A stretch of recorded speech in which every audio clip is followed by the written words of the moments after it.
Hello and welcome.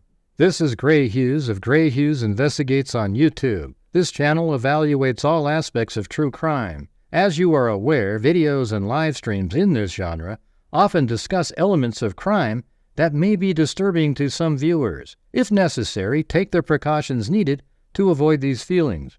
Factual information related to cases is the key to fostering rational true crime discussions. Fortunately, you will find that here. Please hit the like button only once, share the video, and subscribe if you like my content. Thank you very much for watching. It's a house! You know, that's just one step above stupid. Have you lost the last 3 brain cells, or do you just have cabbage for brains? 5 brain cells, 4 aren't working. Did you hear what I said? There's mosquitoes the size of bald eagles in that dadgum swamp. Huh?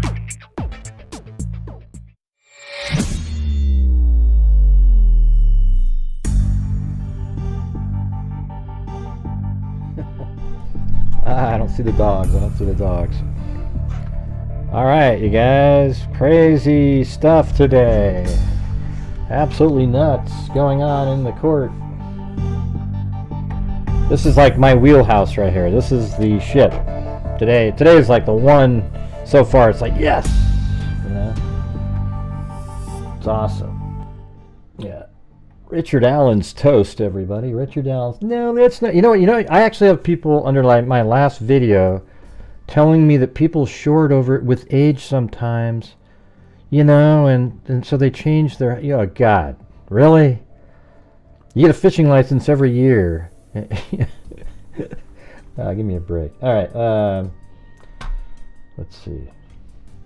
It's almost like people have to do mental gymnastics to try to figure out how to make their guy not guilty.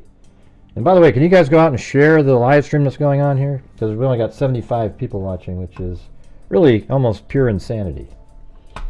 It might be because I set the time to be 15 after, but I went on early.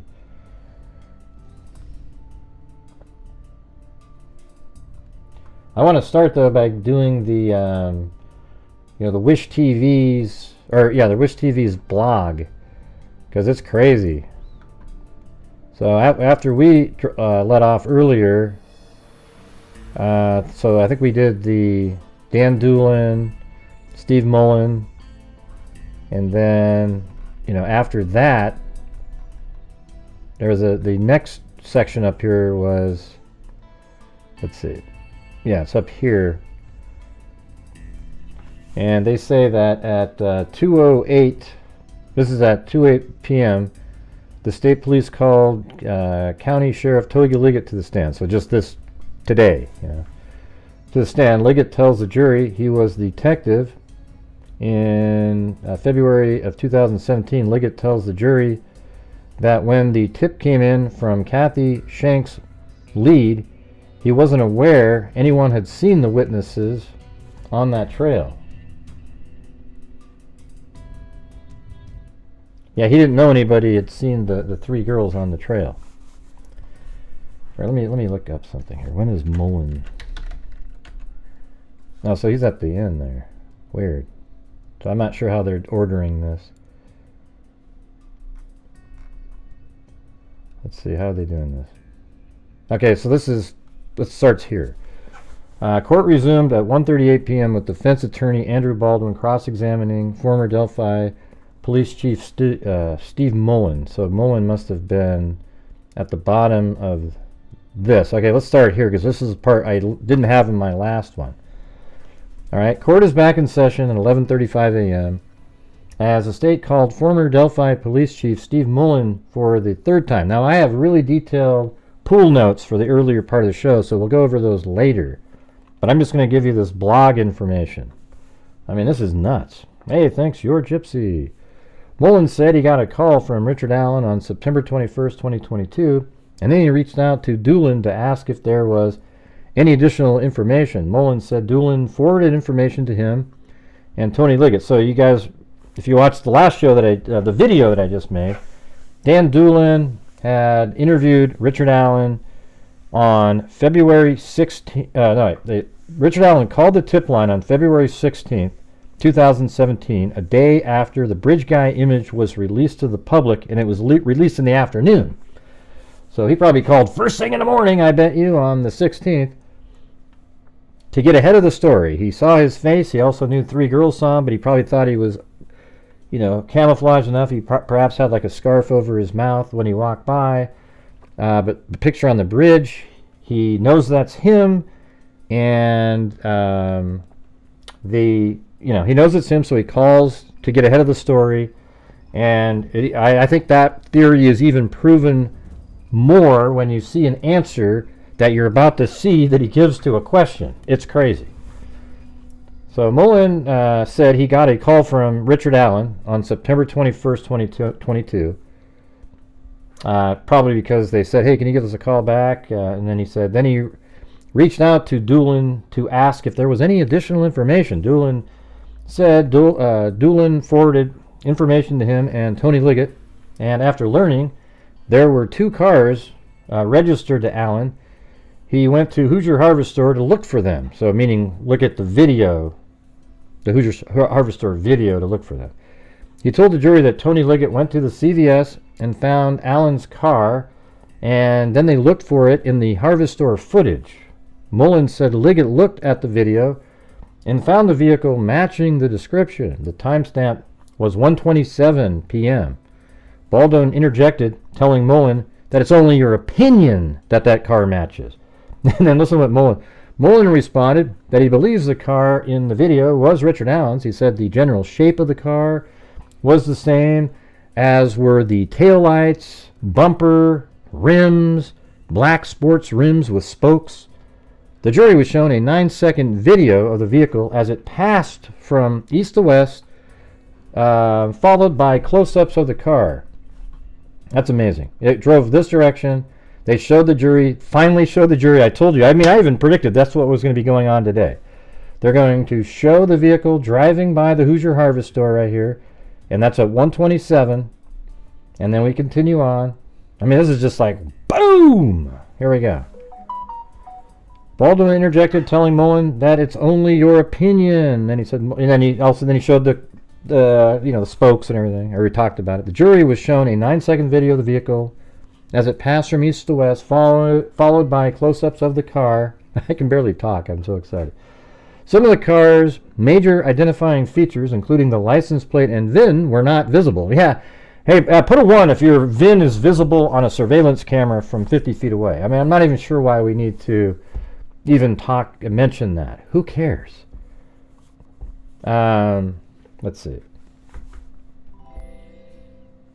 Thank you, K-Me. Boom, exclamation mark, colon, underscore, Yeah. basic boom. Some of the car's major identifying features, including the license plate and VIN, were not visible on the security camera footage. The time on the security camera footage and info from Dulin's meeting match up, according to News 8's Kyla Russell. Mullin said he and Liggett went to Richard Allen's house on October 13th, 2022, and told him they wanted to ask questions about the Delphi investigation. He told the jury Allen agreed to go to the police department and was taken there in an unmarked car and in plain clothes. They arrived at the police station, where Mullin said he asked Allen what he was doing on February 13, 2017. Allen said he went to his mom's house in Peru. Interestingly, that's where the Kleins live. Returned to Delphi and picked up a jacket. It's interesting that he's in Peru. I'm just going to say this as an aside. It's interesting that he's in Peru, Indiana, on the same day that he goes to the bridge.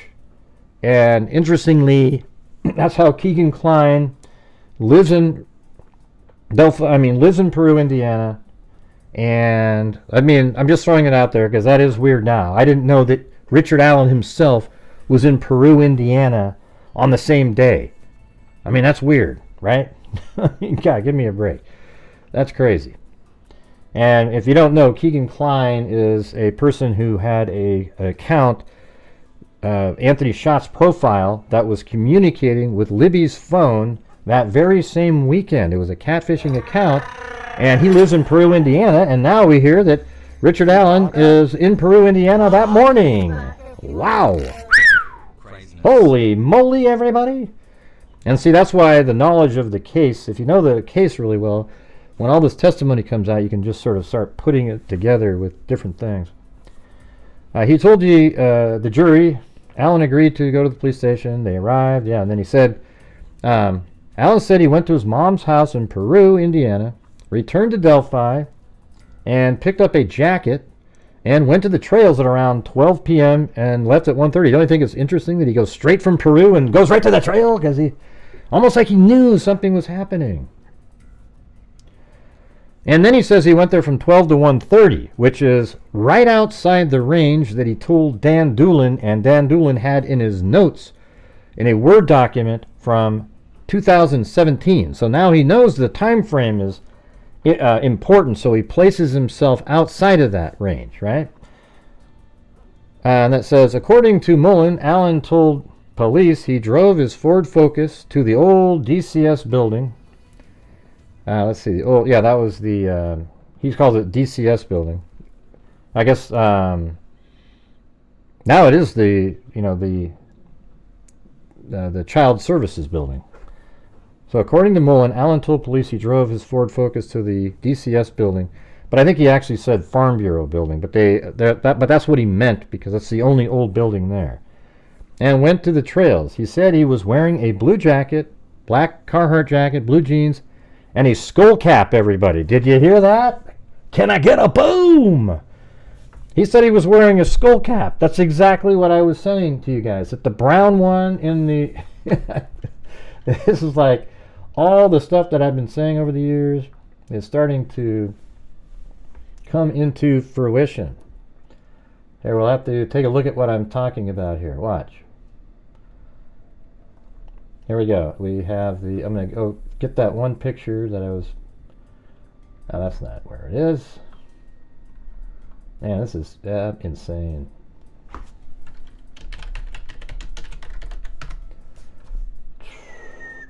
Oh, God, that wasn't... I get this folder that opens up and it flips things around. Right here. This image right here, I've said I think he might be wearing this particular hat. And guess what? Doesn't it look like there's a bill almost in front of that thing? You know how it sticks out a little bit in the front? And then there's even a shadow because it's not right next to his head. You see that? Look, right there. And I think that he's absolutely wearing this hat in the bridge guy photo. And I think there's a hoodie behind his head and it's kind of bunched up near there, so it has the appearance that's a hoodie. I mean, it could be another hat like this one, but this is what I was saying a long time ago. And he says it was a skull cap, not a baseball hat, nothing else.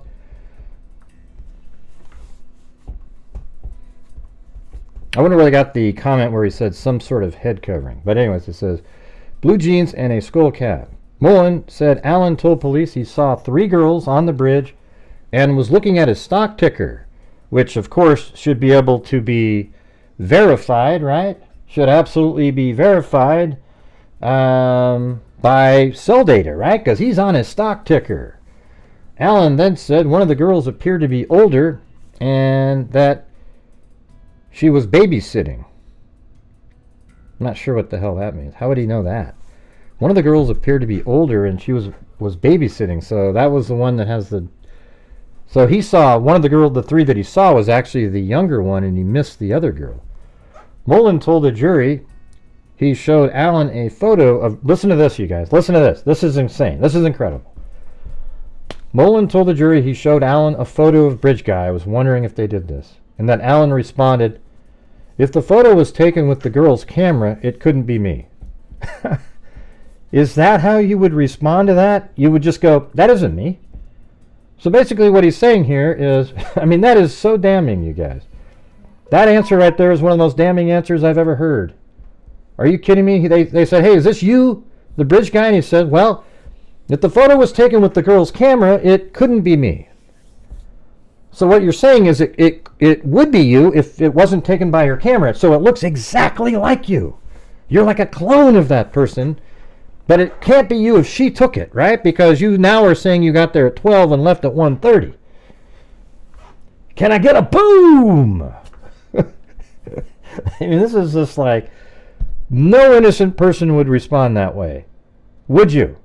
Right? And let me show you guys something here.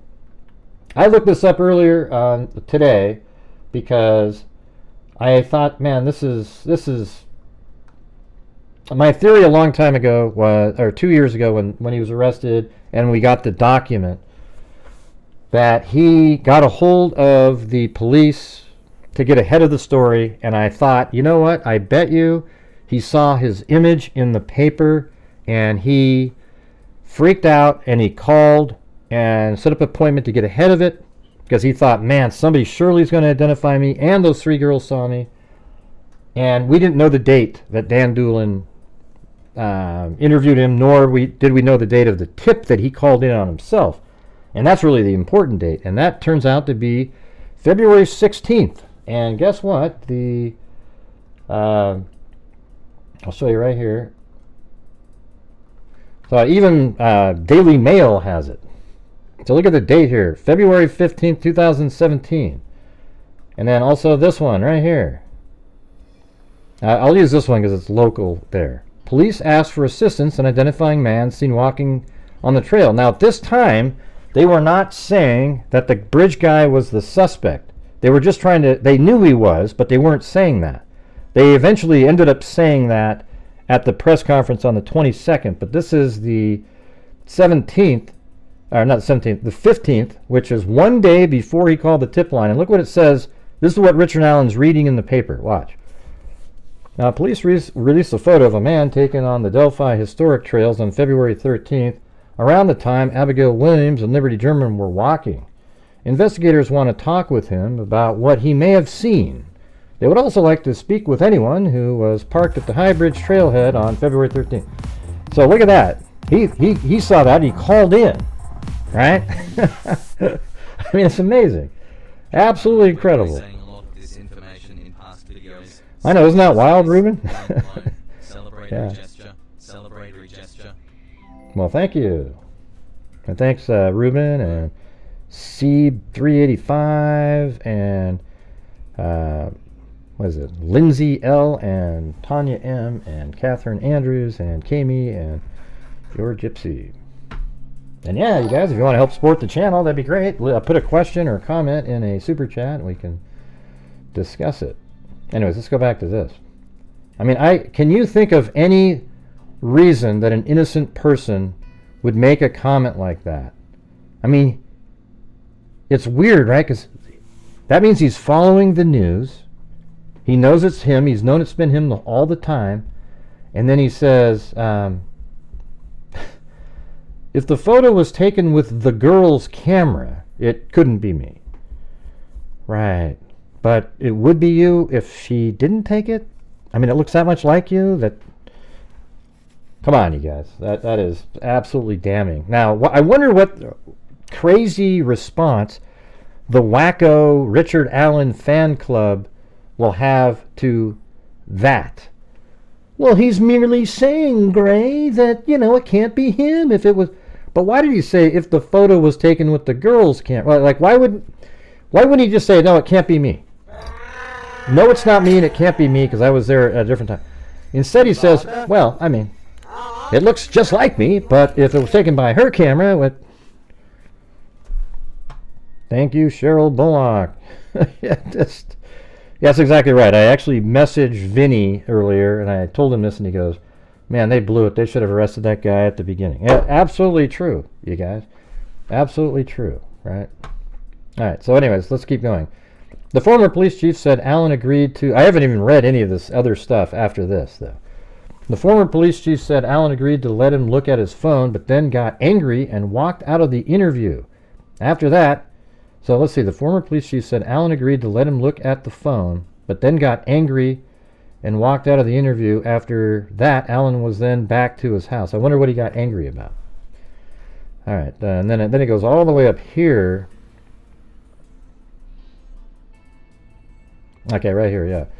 So then they came back at 1:38. Baldwin said to Mullin, you lied to this jury. To Mullin, you lied to this jury. Before lunch, you lied to this jury. Mullin responded, is there a question? Baldwin handed Mullin a copy of the October 13th, 2022 interview with Allen, Baldwin asked Mullin to point out exactly where Allen said he may have gone westbound on 300 North to get to the trails. Wow, I didn't see... Well, it doesn't say that. That's just his car driving by there. Mullin responds that Allen said he was traveling in a direction that seemed like it could have been westbound. Okay, we didn't see that in the notes. Okay. Baldwin asked Mullin if he asked Allen if he went to the trails in a different way. So Baldwin asked Mullin if he asked Allen if he went to the trails in a different way. Baldwin says this is because they are desperate for Rick to have been going west. Right. Prosecution Nick McClellan objects over and over, saying Baldwin is impeding the questions with his opinions. Baldwin says words matter on the stand, correct? And we also, there was a discrepancy. The skull cap thing I see now, but I remember, I don't know if when we read some sort of head covering, if that's in the second interview, because there was 2 interviews that he did, so I don't know. Those words impact the timeline. Baldwin asked Mullin, for your theory to work, Richard Allen's car had to be at the CPS building between 1:30 and 4:30. Mullin says he wasn't giving direct quotes from Allen. The jury asked Mullin, were you in an interview with Mr. Allen where he stated he didn't remember which way he took the trail?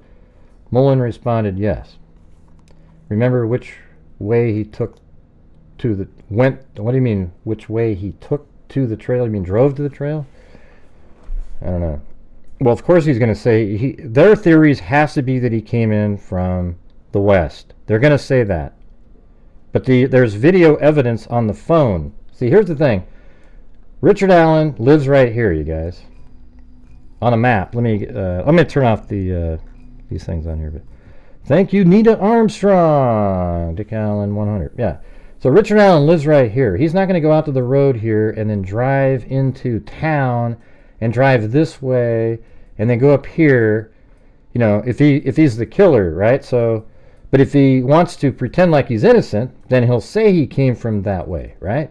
But here's how Richard Allen, I believe, went there. He drove down, this is my opinion, west 200 north, like this, and then took a left on 450 north 450 west, and then when he gets to west 300 north, he turns and heads west. And look at that. That road follows all the way around, comes up here, even continues past Ron Logan's property. There's the cell tower. There's the cemetery. Came in from this direction, and then he passes the Hoosier Harvest Store right here. It takes 10 minutes, but it's a way to drive without being seen. He didn't realize there was a camera on this building. Then he drives by, and then you would park here at the abandoned CPS building and then walk onto the trails. Baldwin says words matter on the stand. Baldwin asked Mullin, for your theory to work, Richard Allen's car had to be at the CPS lot between 1:30 and 4:30. No, not 4:30. The jury asked Mullin, well, maybe, because maybe there is another video clip of the car driving past the other direction, and maybe Baldwin's giving us a glimpse of that. The jury asked Mullin, were you in an interview with Mr. Allen where he stated he didn't remember which way he drove to the trail? Mullin responded, yes. So what? I mean, I don't even care, you know. Do you have any proof he didn't come in that direction? That's the thing. Hey, thank you, Lady Beekeeper. Thanks for your work and caring for the community with all your donations. Hard time for me, but hope this little bit helps out a lot. I appreciate that very much. And I also say, if you're out there and you're struggling, I don't want you to be supporting the channel. I'd rather have you buy something, keep it for yourself and get what you need. But if it's something you can afford, then that'd be great to help support the channel. We do donate a lot of money each month to various charities out of the income, including my ad revenue, and if it's super chats, I just donate thousands of dollars every single month to really cool. We have a scholarship fund, and we also have a DNA fund. We've put over $95,000 in that, where with Dr. Colleen Fitzpatrick with Identifiers International, we identify Jane and John Does of crime victims or just bodies out there that haven't been identified, and it's been a really cool thing, you know, like worthwhile. Every time I mention that, you always look over at the numbers of people watching and they leave, because as soon as you say something that's not related, they just get so impatient. It's wild. Anyways, so that was Mullin. Then we have Carroll County Sheriff Tony Liggett. I haven't read any, I don't know anything about this one yet. At 2:08 p.m., the state called Carroll County Sheriff Tony Liggett to the stand. Liggett tells the jury he was a detective, February in 2017. Liggett tells the jury that when the tip came in from Kathy Shank's lead, he wasn't aware anyone had seen the witness on the trail, and that he thought that person could be Bridge Guy. But thanks again, Lady Beekeeper from Australia. All right. Good eye, mate. I got 89,000. That's me all you score. That sucks. I suck at Australian accent. Liggett tells the jury that when the tip came in from Kathy Shank's lead, he wasn't aware anyone had seen the witness on the trail. So let's see. Liggett tells the jury that when the tip came in from Kathy Shank's lead, so he must have, lead, so that was in 2022 in September. He wasn't aware anyone had seen the witness on the trail, and that he thought that person could be Bridge Guy. Liggett tells the jury about the process. How did they not know? I mean, that's just so weird. It seems like those girls would have come forward. I mean, somebody would have, you know, in the notes somewhere, yes, we have these 3 girls. Liggett tells the jury about the process of altering the video of Libby's phone. Liggett says the Bridge Guy video was altered to be upright all the time. See, that's what I did with the video. I don't know if you guys have seen this, but let me show you what I did with the Bridge Guy video. Now notice how the box, let me show you. See the box right here? Can you guys see the box that the Bridge Guy's in? I took a still frame of the bridge that I had with the forked tree behind him, and then took each frame by frame out of the 57 frames there are.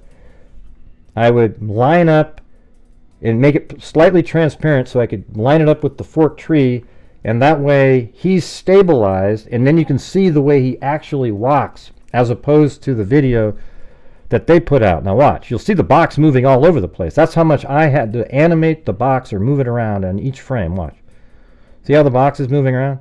Now you kind of see how he walks, kind of a little sway, kind of a little bit of a sway to the right, comes back. All right. So the video itself originally was kind of all over the place, and they had to move each frame, just probably very similar to what I did for this portion. I don't know why they didn't do that, but anyways, it says, Liggett tells the jury about the process of altering the video on Libby's phone.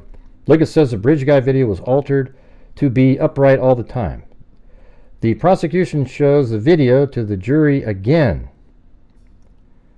Liggett describes what he hears in the video in the following way. Listen to this, guys. We finally get to hear the actual words. He says, Abby says, is he right here? We've said that. Remember how we said, is he right behind me? We've said that for years. But then she says, don't leave me up here. Because maybe Libby was like, God, I'm scared, you know, and was going to take up, but then stayed behind. Remember how we've always heard that? One of the girls had an opportunity. This is what, see, this is what's crazy when you know all the stuff. So Mike Patty, in his interview, said one of the girls likely had an opportunity to run, but stayed behind. They were friends. That's what he said. So like right here it says, don't leave me up here. So Libby stays, right? Libby, and then Libby says, this is the path. And I guess she's the one, though. That's something new. I always thought Abby is the one that said. But she said, Libby says, this is the path. That be a gun.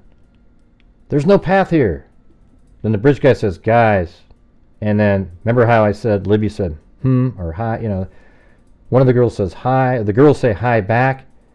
And then the Bridge Guy says, down the hill. I mean, how freaking chilling is this? I mean, this is just... So I'll read it again. Is he right here? Don't leave me up here. This is the path. That be a gun. There's no path here, Libby says. Bridge Guy says, guys, Girls say hi. Bridge guy says, down the hill. Like, Jesus. That's freaking unbelievable. Liggett tells the jury that he did research on Allen's vehicle in 2022 and that he went to the CVS and got photos of the car. Liggett says the car was backed in at the CVS. Well, that's interesting.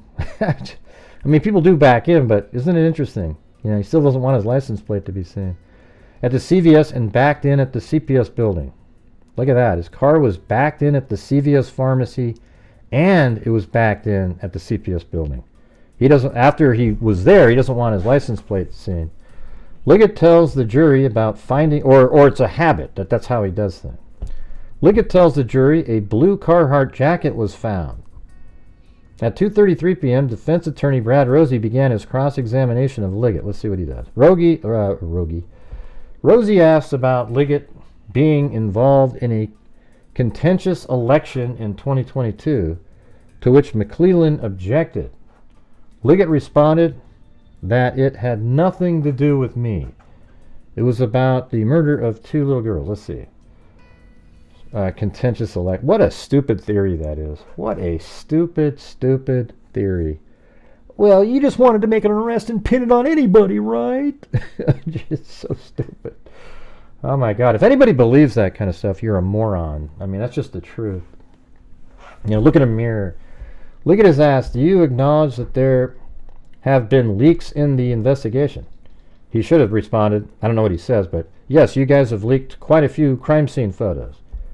Liggett responds that there have been leaks, but he wasn't referring to just after the investigation started and said some information got out. Yes. Hold on a second.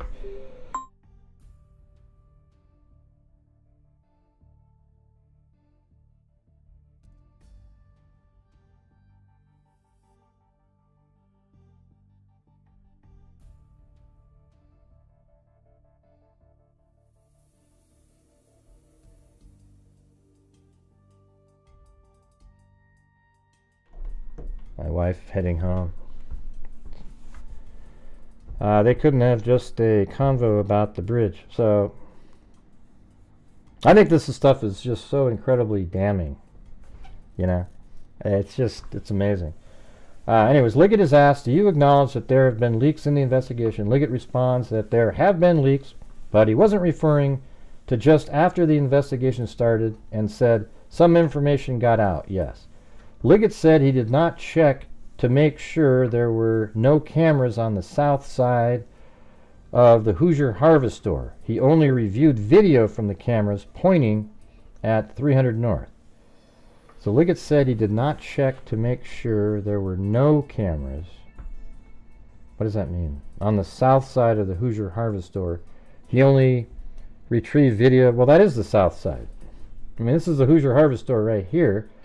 You know, I have a video I showed the other day where I drive up into the driveway here. Oh, well, you can't see. Hold on. It's right here. Hey, at least I caught myself not right after instead of 30 minutes later. And you guys are like, Greg, we can't see. We can't see. Here's the Hoosier Harvest Store right here. And I drove in last year when I went there. I drove in like this, and there's a camera on this building that points right here at the road. And I think that's what the camera was. I mean, look at all these cars driving by, back and forth. See? So I don't even understand the questioning on that. Who cares? Liggett said he did not check to make sure there were no cameras on the south side of the Hoosier Harvest Store. He only retrieved video from cameras pointing at 300 North. Well, that is the south side that points to. Rosie asked Liggett, you're aware of the discrepancies in Sarah Carbaugh's take. Is it possible you're wrong? Is it possible that Sarah Carbaugh didn't see anyone that day? Didn't see anyone that day? What are you talking about? Liggett tells the jury he agrees that the investigation was chaotic in the beginning and that the FBI worked with them and he knew he could call them. Liggett tells the jury that someone cleared that lead and it shouldn't have been, referring to Kathy Shank's lead. Yeah, so the thing is, it does say on the lead that when Richard Allen called in that it was cleared. There was no investigation done into him. Somebody just wrote it there. So it has no bearing on his innocence or guilt. All it was, after the interview, perhaps Dulin was like, yep, cleared, yep, he was there, yep, I did that one. But there was no investigation into him whatsoever. So the fact that it says that is irrelevant. However, the Richard Allen fan club will say, see, look at, he was cleared. Why are they saying he's not? Because they never even looked at him. Liggett tells the jury that someone cleared that lead and shouldn't have been, referring to Kathy Shank's lead. He tells the jury that it could be challenging to recall what happened in 2017. Liggett tells the jury he believes Allen acted alone now before I was open to anything. So it says Liggett tells the jury he believes Allen acted alone now before I was open to anything, he said. So he wasn't sure before. Hey, thanks, Jolie, for gifting those memberships. Look at that. We've got Clara Bell, L, Lisa Lou, 2012, Ordinary Life Does Not Interest Me. It's a pretty long name there. And then Lovely Hope. At least it's not Crystal, a.k.a. Beaver Gaming, sub Crystal. That's literally the longest name in YouTube history, okay? That's one of the moderators. I haven't seen her for a while, but Rosie questions Liggett about the Carroll County. Okay, here he goes, right here. Liggett says, I don't know the motive of why he came forward, Liggett says. Allen was hiding in plain sight. Well, I know why he came forward. He wanted to get ahead of it.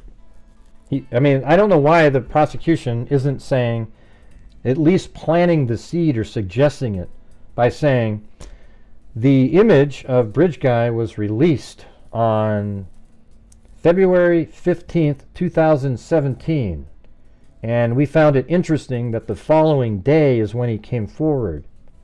Do you think it's possible, Tony Liggett, that he saw himself in that image, and that's why he called to try to get ahead of the story? Objection, Your Honor, but at least the jury heard that, because that is exactly why he called. Okay? But I don't understand why that's not, mentioned some way. I don't know the motive. And then Rosie questions Liggett about the Carroll County Jail and if Liggett had a person charged with a violent crime there.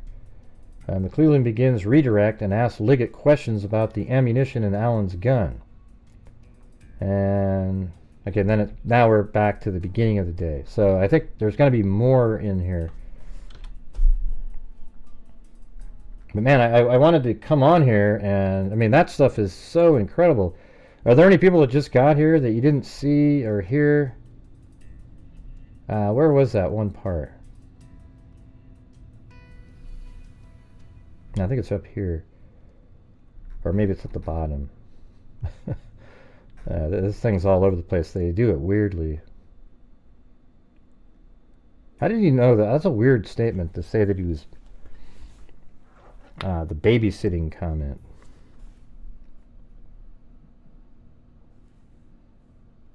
Let's just do this one down. Allen said he went to his mom's house in Peru. So for you, everyone just getting here, this is insane right here. If Zozo was here, she'd probably think the same thing. So look at this. Allen said before he went to the bridge that day, he was at his mom's house in Peru, Indiana. Well, that's interesting for us longtime case followers, because 1 week, listen to this everybody, 1 week prior to the tip coming in on Richard Allen, they had been searching the Wabash River here regarding Keegan Kline and his possible connection with the Delphi case. And 1 week before they were done searching is when the tip came in. But they searched this river for almost a month looking for something that Keegan Kline may have put into that water.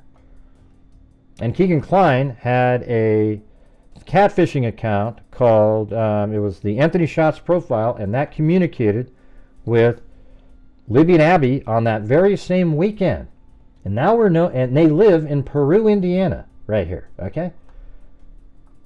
And that very morning, Richard Allen goes to Peru, Indiana, and then goes to the bridge. But he goes straight home to get a jacket and then to the bridge, like he was already knew where That's weird, man. That is weird as hell. I mean, sure, it could all be coincidental. It's another town in Indiana right there and everything like that, but whoa. Yeah. So if you want to have all the sort of how everything connects, this is the channel you want to be on. If you know, there's other channels that are doing a great job of presenting the information and sort of learning on the spot, but I've already got all of this information just sort of in my head. And I don't remember every single thing, but a lot of it. But you got to admit, like, he's admitting that he goes to Peru, Indiana.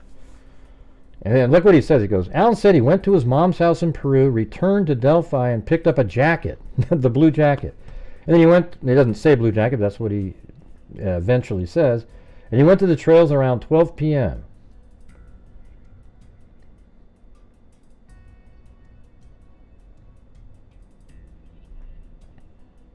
Hey, thank you, Herbert Landscaping. Absolutely love your content, Greg. Glad I'm finally a freak. Hey, well, thank you for being a freak. Awesome, very good. Hey, thank you so much. Let's see.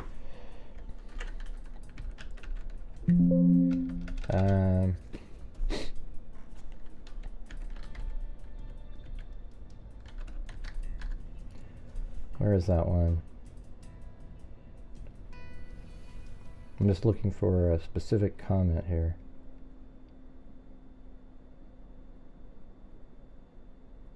Oh yeah, this one here is so damning, it's almost shocking. So everyone, if you got here late, look at this right here. Mullin told the jury he showed Alan a photo of Bridge Guy. Wow, that's something I wish Dan Dulin had done. And that Alan responded. Listen to this response, everybody. If the photo was taken with the girl's camera, it couldn't be me. Is that really how you would answer that? You would look at it and go, that's not me. You know, you go, I wasn't there, so it can't be me. You know, whatever he would say. But instead, it's really like, if the photo was taken with the girl's camera, it couldn't be me. That is absolutely a red flag, and if anybody tries to tell you otherwise, they are full of crap.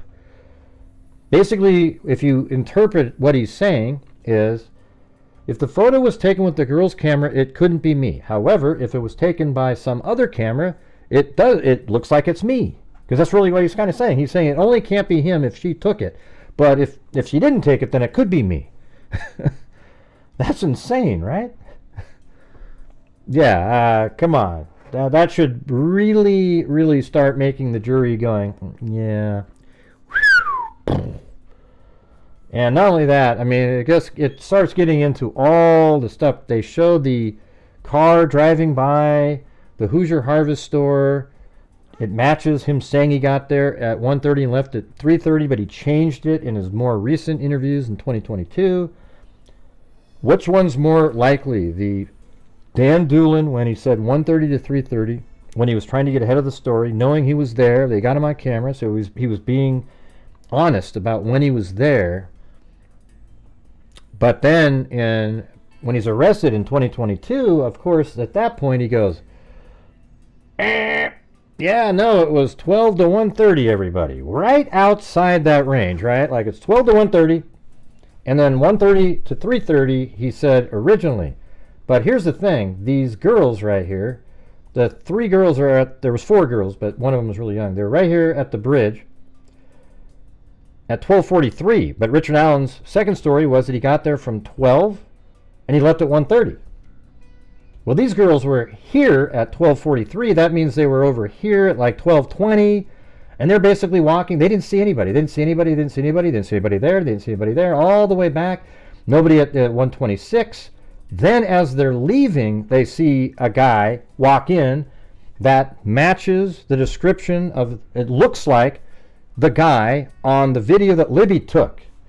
Richard Allen admits to seeing those same three girls. So in effect, he is admitting that he is the person that all the girls said looked exactly like the guy on the bridge. And that was at 1:35-ish when he passes them right here. Then he goes to the bridge. He's over here probably at 1:46. Then Betsy Blair pulls up.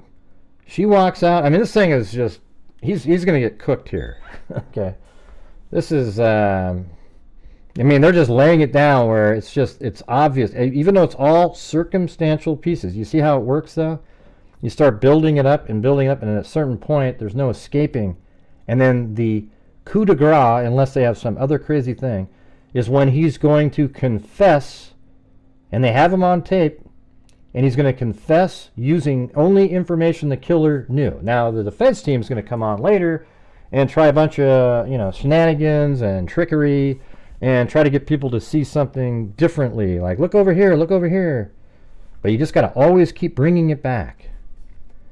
Hey, look at that. Thank you. Have been subbed for Scrub 2. That's good. You're a nurse. All right. For 7 years for a reason. Gray is the best at factual and detailed information. Freaks unite. Well, thank you. That was a very nice thing to say. Yeah, I mean, we put together all the factual information on this channel and then weave it together where you can see, put the mosaic together and come up with the most likely thing. I mean, that's kind of what we do here. We don't do the wild speculation. If you fill a box with facts and then think outside of that box, you'll be a lot more accurate. So there you go. I think if you go back and look at my record when we cover cases, it's very, very, extremely accurate, even when my opinion isn't popular. Okay? You can look at Kanika Jenkins. Boom, nailed that one. That was years ago. What was the one Collier, Debbie Collier case? That one I was like a lone person on an island. Turns out that's exactly what they came up with, that she killed herself. So anyways, it's just, and also in the Kylie Rodney case, etc., etc., etc. It kind of just goes on. Yeah, that was the Debbie Collier one. Let's see. Hey, and what was the other one up there? That was Nub Fisher. Welcome. Look at that. To a Megazoid.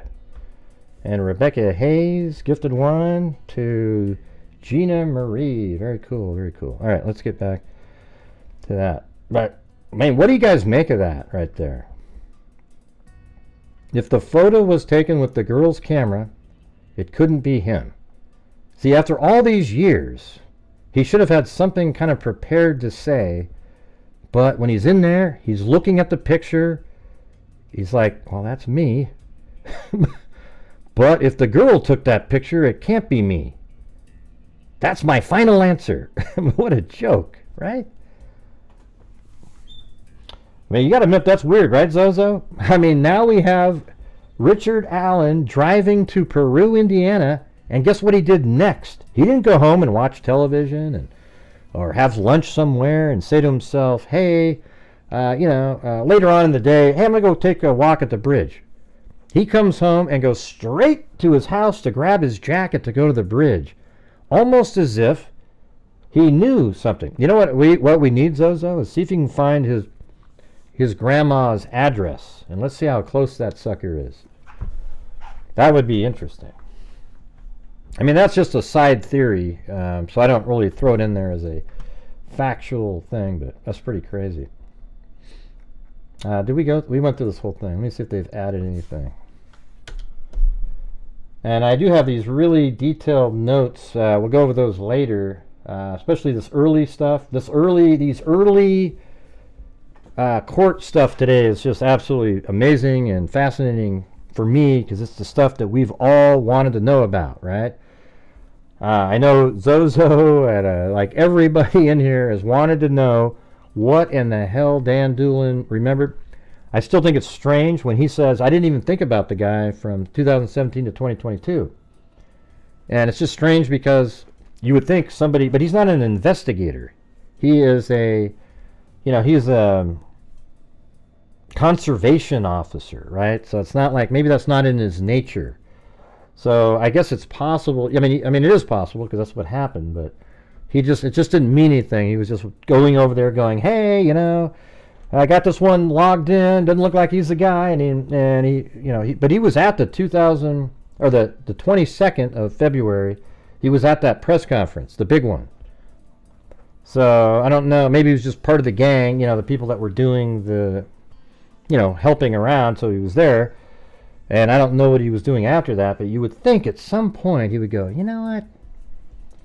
The damnedest thing, man. This one guy came up to me and said he was at the bridge that day and saw 3 girls. But here's where maybe it's the communication that sucks. Because wouldn't it be better if, like, the investigators all got together and would communicate with their entire team often about all the developments? For example, those girls that were on the trail. Perhaps if Dan Dulin had known that there was 3 girls that saw somebody coming in that looked like the guy on the bridge, even, that maybe you would have thought, whoa, this guy could be the one that they saw. That might have made a difference. But it sounds like some of that stuff wasn't known by people.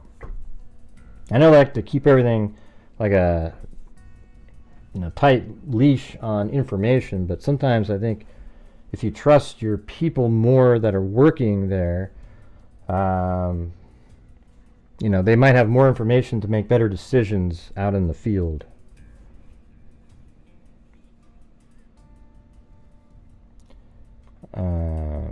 Yeah, we don't know. We don't know Goldie Slacks. We have no idea. Oh wait, there is more. There's more that just popped in here. Look at this. That's sweet. Okay, so then, which one was this one? Did we do this one? Okay, this is the Steve Mullin is still continuing here. Court resumed, and Baldwin said to Mullin, we already read that part. He just asked Mullin, were you in an interview with Mr. Allen, where he stated he didn't remember which way he took to the trail. Mullin responded yes. Now, this just came in here. After a 15-minute break, the trial with Indiana State, the trial resumed with Indiana State Police Trooper David Vito taking the stand. He served as an investigator in the Delphi murders. Vito was involved in searching the home of suspect Richard Allen on October 13th, 2022, and taking photos there that day and other days. Jurors were shown the photos. Okay, because we're going to start getting in. If there's anything else here, I don't know what his mother's name is. If there's anything else in this case, we're going to start hearing about it coming up here. Some photos showed a workbench at Allen's home that contained knives and box cutters. Knives were also photographed in the master bedroom. The photos included a gun and ammunition found in Allen's home. A closet gun case was also photographed. Coats, including a blue jacket, also were photographed. Some items, including 24 box cutter knives, were taken to a state police post. Vito, in response to a question from defense attorney Jennifer Auger, said he was not aware of any connections to the murdered girls Abby Williams and Liberty German from the blue jacket, his car, or knives. Like they didn't find we're talking 5 years later. How many times has that jacket gone through a washing machine? Next to testify was Indiana State Police Lieutenant Jerry Holman. I've actually talked to him before. He supervised the search of Allen's home on October 13, 2022. He did an initial walkthrough of the home and then waited outside while police searched inside. He sat inside a car with Allen while the search was underway. Oh boy, here we go. At one point, while Holman and Allen were in the car, the lieutenant asked if Allen wanted to fill out a form for items damaged in the search. Holman said Allen responded, "It doesn't matter. It's over." Jesus. That's not good. That's not good right there. You got to admit, you guys, that's not good. It doesn't matter. It's over. Already kind of resigning is that's incredible. If that's on like a camera or something, I mean, I don't know. That's wild. Holman then opened a box containing the gun found at Allen's home. He gave it a quick check to assure it was safe to display to jurors. On cross-examination, Holman confirmed that Allen was a suspect at the time his home was searched. Holman also noted that a bullet can be damaged when it's handled for investigations. Right. But would it really like touch the ejection marks and make these perfect matches for the... Well, there's going to be more here. Man, let me try to update the... That's nuts.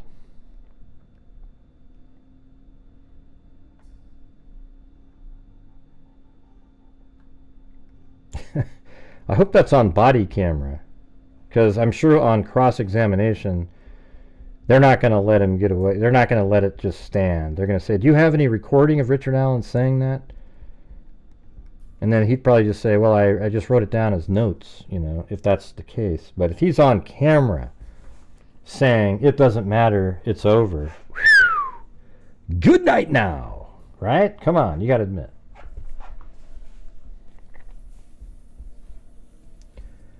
I wonder if Richard Allen ever suspected after seeing the image of Bridge Guy. If not, are things finally falling into place for her?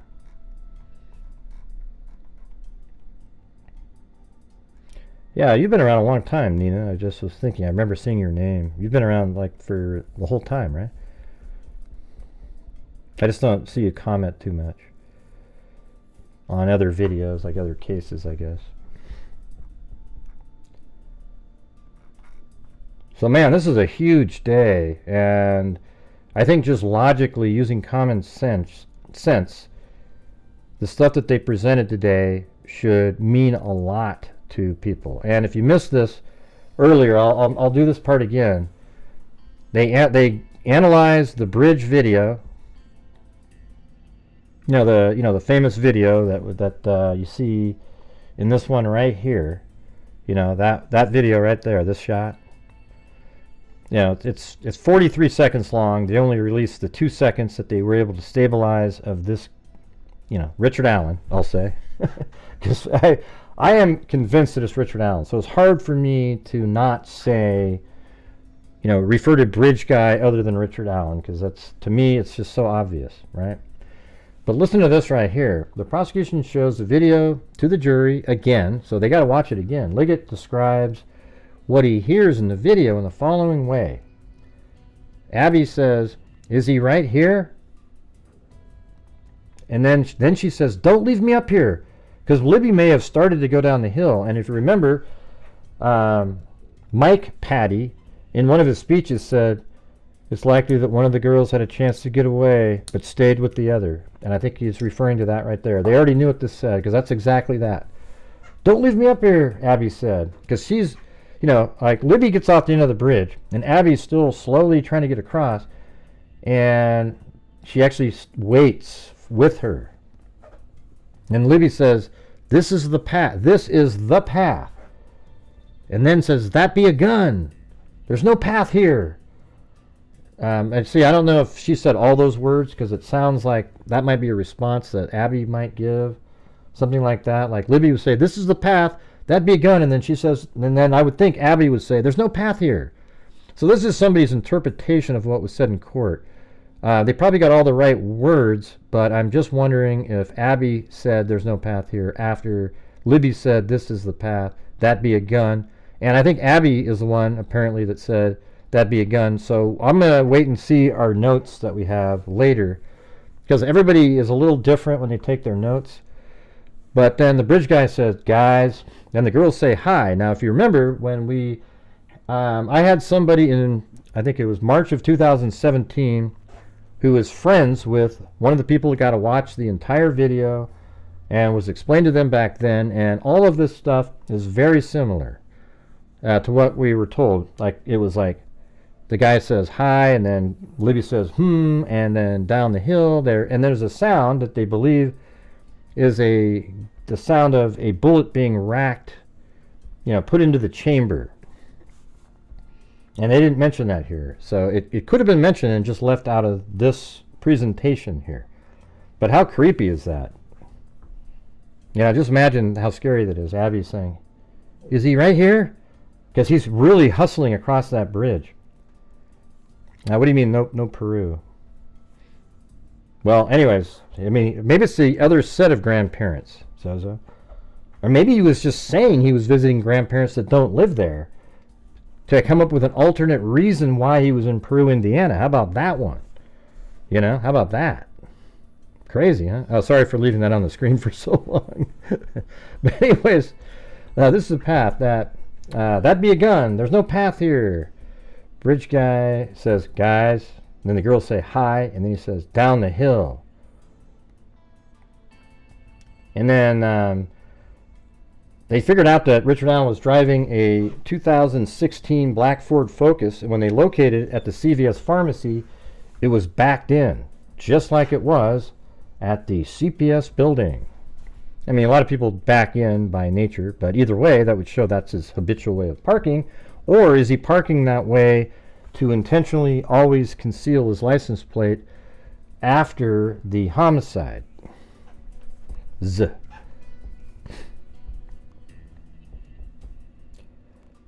see. I don't know what he said.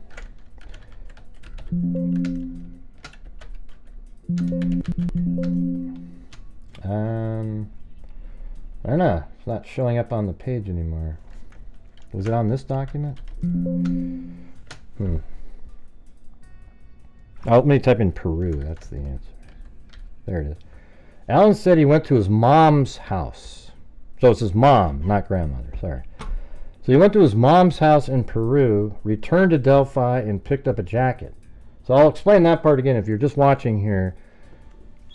Here's the crazy part of this case here is, you know, there was no information, and then finally in 2021, I think, maybe late 2020, I can't remember the exact time, maybe December, they do a whole video where they come out on social media and say, does anybody know who, or has anybody contacted the Anthony Schatz profile we believe is like associated with the Delphi case? And then Wish TV actually, they figured out that was Keegan Kline because it's mentioned in some documents. So there's a guy named Keegan Kline who had an online fictitious profile named Anthony Schatz. It was a fireman who was a model, and Keegan Kline looks like an ugly cave troll. I don't really even know how to explain it, but he just, disgusting human being. And he was using the account to catfish people. And he was communicating with Libby's friend and Libby. And Libby really liked the Anthony Schatz profile. Absolutely, apparently loved it, was just infatuated and so forth. And law enforcement, they were really into the Klines. And like I said before, they were searching the Wabash River. Guess where again? Up in Peru, Indiana. I'm just trying to let you guys know why this is sort of a big deal to people that have been following this. So he goes up to, they search the Wabash River here after tons and tons of stuff coming out on the Klines. And they start searching the Wabash River here for almost a month. But a week before they were done, September 21st is when that tip came in. And I guess apparently it really was just them going through the files again. And it led to Richard Allen. And we always thought, what are the odds that you had a catfishing account that was communicating with the girls on that very same weekend, and in fact was, in one comment they made to one of Libby's friends, they said, when they said, hey, do you hear what happened to Libby? He goes, oh wow, I was supposed to meet him that day, but they never showed up. Now maybe that's a lie that law enforcement said, but I don't think so, because something like that would be, he would know if he typed it or not, and it would be obviously really simple for him to know that they're lying to him. But think about it like this. There's this catfishing account named Keegan, Keegan Kline has it with the Anthony Schatz profile, and apparently is communicating with Libby that very same weekend leading up to Monday, and perhaps was supposed to meet him that day, but only didn't get to meet them because some random killer got to him first, named Richard Allen, who, by the way, happened to be in Peru, Indiana that very same morning, right where the Kleins live. So that just added a whole nother layer here. I will admit, though, at one point I asked one of the investigators, because they thought there was going to be a connection between Keegan Kline and Richard Allen, and they said they were never able to find the connection. And I've always said, well, there could be a connection if it was analog. For example, let me ask you this. Let's say Richard Allen drove to Peru, Indiana, and he went into the house of the Kleins and is shown this information on a computer. And he goes, hey, there's going to be somebody over there. And he goes there. What proof is there? What proof is there at all? There's no digital evidence at all. It's just analog. He knows the information. And then he goes there, because he goes straight from Peru to home and grabs the jacket. So, you know, amazingly, this actually brought back up the possibility. I think that's nuts, you guys. I think it's absolutely nuts that he went to Peru that very same morning.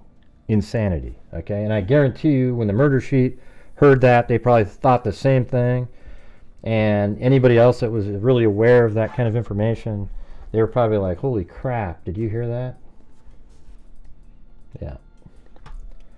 So, I think that's going to do it for this show, but I'm going to come back on later. Once all the information's out, I'll go through any of the pool notes that I have to get more texture to it. I'm sure that, let's see, what was I going to say? Trying to remember the name. Oh yeah, I was going to say, I'm sure Hidden True Crime, I'm just giving them props because they take the best notes of anybody by like a mile on this case in terms of at the trial. These notes today that came out, though, and if you look at these, look how good these notes are from the pool. They look like this. So we're going to have really good notes going over these. See that? I mean, these are solid all the way down, really in-depth notes, and there are 13 pages of this. So I think we'll get a lot more information out of that. I mean, I guess I could go over them now if you want me to. Do you want me to? I mean, it might as well, right? I mean, and then later we'll have the newer information from the later stuff. So if you guys want, I will do these. You guys want? All right, here we go. Here we go. All right, so day 6, TV pool notes. Richard Allen was wearing a teal aqua shirt and khakis, appears to look at a mini Bible. Remember the Bible he was reading that led him to confess? And the jury enters at 9:06. Let's see. Something had access to phones last night under supervision, so he could use phone last night. Judge asked about influence, says no. Kathy Shank, Diener on direct examination, worked with, so this is Kathy Shank. She worked with DCS, and that's Department of Child Services, ironically, for 40 years, retired in 2011, worked a lot with local law enforcement, became involved in investigation, contacted prosecutor at the time and said she wanted to help, and she became a volunteer. She was assigned to be a receptionist. When people came in with tips, she wrote down identifying information and forwarded it to detectives. Was there a point when you took on more duties, given responsibilities of boxes with reports? She organized them to be helpful to detectives, directed not to get into reports and just file by name. And then 5 filing cabinets were full of folders. I mean, that's nuts, right? And it says, were you only one making the folders? No former coworker helped. No background check done on either. And while we're reading this, if you guys want to help support the channel, that'd be great, so we can continue to do these. I'm going to come back on later, though. We'll put it all together. And there you go. That's Lisa Lou 2012. Take on more responsibility. Yes, asked to enter reports, summaries into a database. Each lead was assigned a number. And isn't it amazing to see notes that you can read? then asked to enter tips into a database. Tips were forwarded to her. Eventually, tips came straight to her via email by this point. They had moved headquarters to the city building, or to a city building, I guess. I don't know. Tony Liggett was her go-to contact. What happened to the filing cabinets? Moved to the city buildings and still exists today. September 2020, asked to, I don't know, what it was weird, like seen, but I don't think that's it. Asked to like put information from each file into a database. Took approximately 2 years for her to do it. So she took the, hard documents and had to put it into a digital system. It took 2 years because there were so many tips. And she was not reading every document. Had to move home base again, didn't say where, entered 14,000 plus tips, worked on this from approximately noon to 5 during move, brought materials she hadn't gone through, and found a box she placed in on the desk. Went through the box and saw handwritten tip numbers. They needed to coordinate with tips received before her time. As she went through the box, she found a lead sheet. Lead sheet said on February 16th, Richard Allen reported, so he called in, being on trails between 1:30 and 3:30 and had seen 3 girls. God, see, people think that makes him seem innocent, but it doesn't to me. He's doing exactly what guilty people do when they try to insinuate themselves to see what kind of information law enforcement has. It caught attention because girls had seen a man during that time. So she remembers, because she's gone through notes, that there were girls that saw a man. So for her, it was like, oh, wow. Seemed like a possible correlation. Tip was from a Richard Allen Whiteman. So here they fixed this. So this was correct. In the Wish TV article, they had the wrong name put there. Because look at how this says Whiteman in these notes. And if you go down to Richard Allen Street here, it's Whiteman. See, Whiteman Drive. I don't know if you can read that, but there it is. It's Richard Allen Whiteman Drive is what the person meant to say. And it wasn't Whiteland that was in the Wish. So then it was like, well, the hell, that wasn't even right. But now it's correct. Wish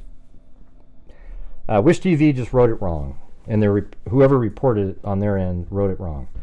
I do not know how that tip ended up in that box. Lead sheet was created before she started helping on case. Assumes there were other things in that box from before her time. Went to Richard Allen Whiteman folder. There had been a narrative summary entered that said a Richard Allen who had lived on Whiteman Drive. So then she realized the Whiteman wasn't supposed to be there. The tip Shank found had the word cleared on it. And they cleared it without really clearing him at all. It's ridiculous. Liggett was at the office. See, this is almost a miracle. That, it's a cleared lead. You could see somebody just skipping right over that. So thank God for her looking at it. Liggett was at the office where she found it and took it to him.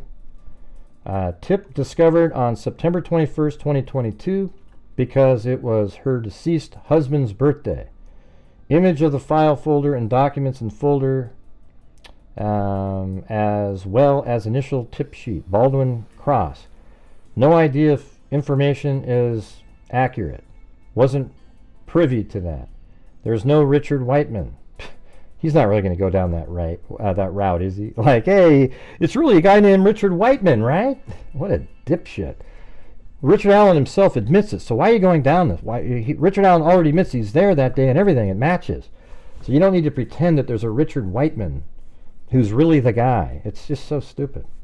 I don't know. Hey, someone made a mistake on the original entry.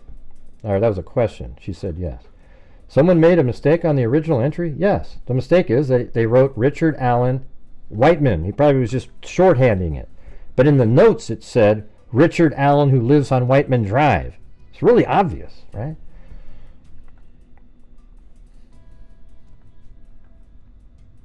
Yeah, so we already did that page. I mean, look how great these notes are, though.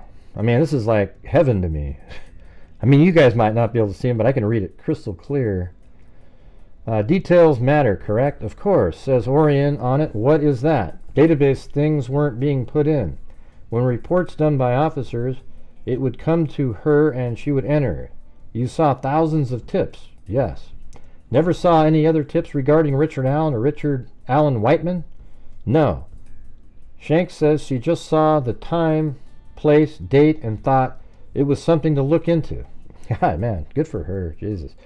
Baldwin asks about agencies working in the building. Can't remember if FBI was in there. Can't remember other tips about person walking along road with blood on him. Richard Allen didn't self-report he killed those girls. Let's see. Richard Allen didn't self-report. Let's see. Can't remember other tips about a person walking along road. So he's saying, Baldwin, so Richard Allen self-report he killed those girls? So Richard Allen didn't self-report he killed those girls? That's not what it said. Right, because, I mean, it's so ridiculous. That's what people do. How many cases have you guys seen out there where killers end up calling in, insinuating themselves because they're paranoid and they want to see what you got? Didn't enter tips until moving the city building. Baldwin recross. Richard Allen came in to assist with investigation. Objection sustained. Jury he came in to help with the investigation. Give me a break. Jury questions. Number 1 said, how did you determine name Whiteman was incorrect? And she said, saw Richard Allen in report and knew there was a Whiteman Drive in the area. Oh, there you go. And it also said Whiteman Drive in the document. And then there's something that's cut off right there. So this is page 4, so we're already on page 5, not too bad. And then Dan Dulin, oh, here we go.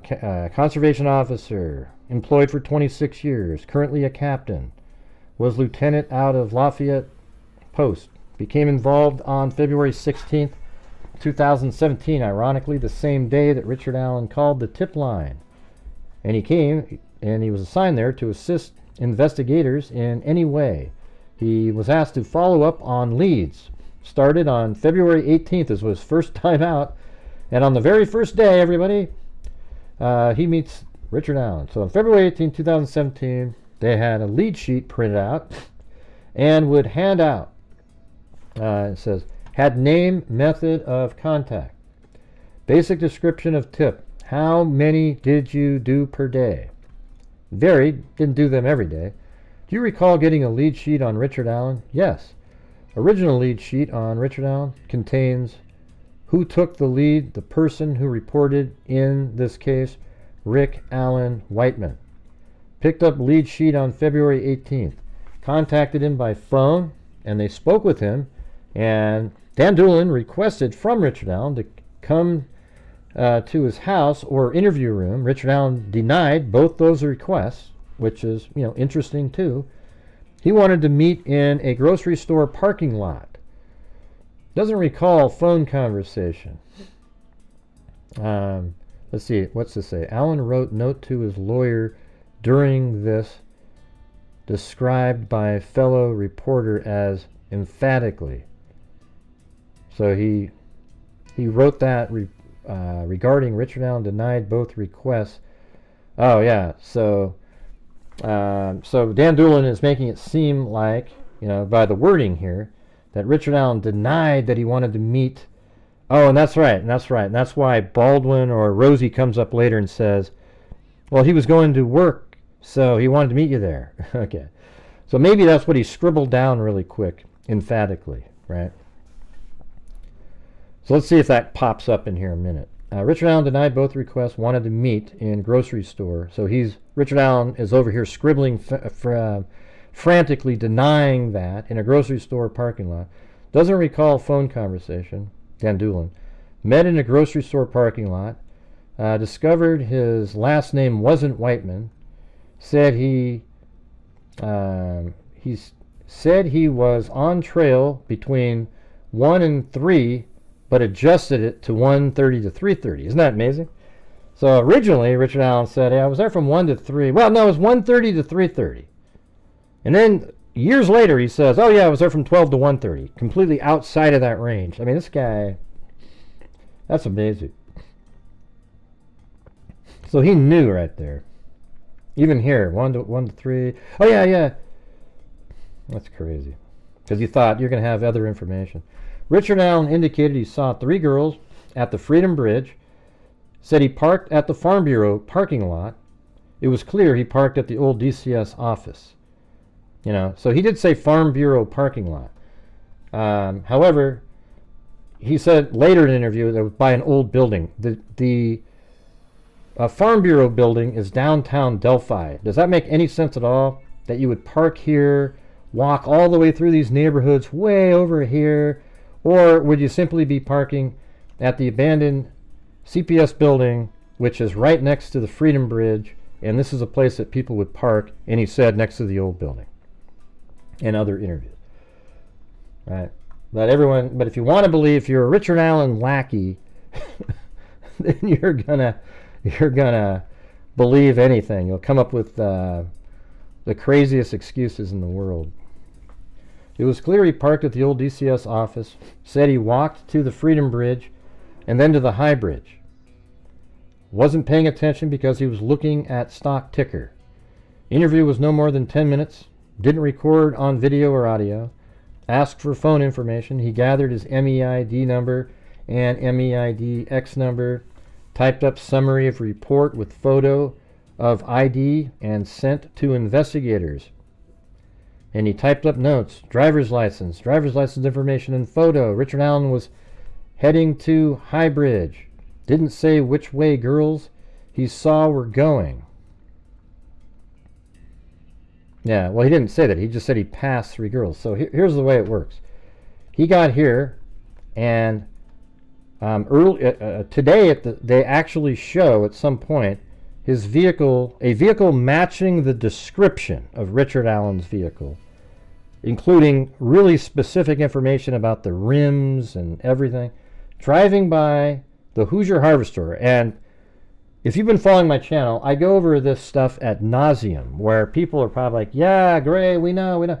But there's a lot of people that are sort of new here, and they don't, they're not really, now they're starting to grasp the incredible importance to all this information. So Richard Allen, a vehicle matching his vehicle, drives by the Hoosier Harvester at 1:27. And here is where the abandoned CPS building is. And that timing matches him saying 1:30 to 3:30. So he parks right here. Then he would get out of the vehicle. Let's just say he gets here at 1:29, gets out of his vehicle 1:30, maybe he's prepping, whatever. And then he's over here, probably 1:35. He's able to walk all around here. And then there's 3 girls that were at a bench here at 1:26. And that's when they said they were leaving. So they were leaving, and they're heading out. And those 3 girls pass Richard Allen right here at 1:35. And they head out. And then later on, Betsy Blair drives underneath here, looks up and sees those 4 girls. There's actually 4 girls. One of them is really young. And she drives around. But it takes 11 minutes to walk from here to the start of the bridge. Let's just say 10 if he's kind of walking quicker. So that means he'd be right over here at the bridge at 10 minutes, 1:45 right here.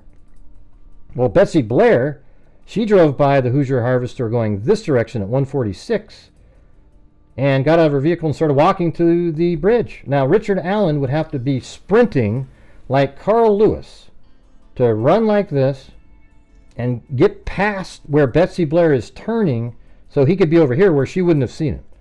It just wouldn't work. So he's over here, and he says later on he says he's looking at fish from platform 1. He's looking at fish. So they're gonna bring all of this in here, and it's all gonna tie together, because Betsy Blair, she said the person she saw was standing on platform 1. Richard Allen says he was standing on platform 1 looking at fish.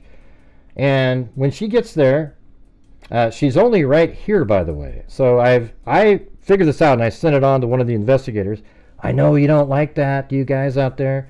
However, Betsy Blair said it in the trial that she was only 50 feet away from which is still pretty far from the bridge guy that was standing on platform 1. But at trial, but at the same time said she was at the barricade, which is right here. Okay, and when you measure the distance, it's 114 feet. So what kind of memory or view of the person's face are you going to have from 37 yards away? Not really that great. So I sent that on, and they said thank you. We'll see if it what that does or what it means, or does it do anything. It's already, you know, past that part, but that should have been something that they figured out before, because she said she turned around at the barricade. Anyways, turns around and starts, Betsy Blair starts walking this direction, and guess what?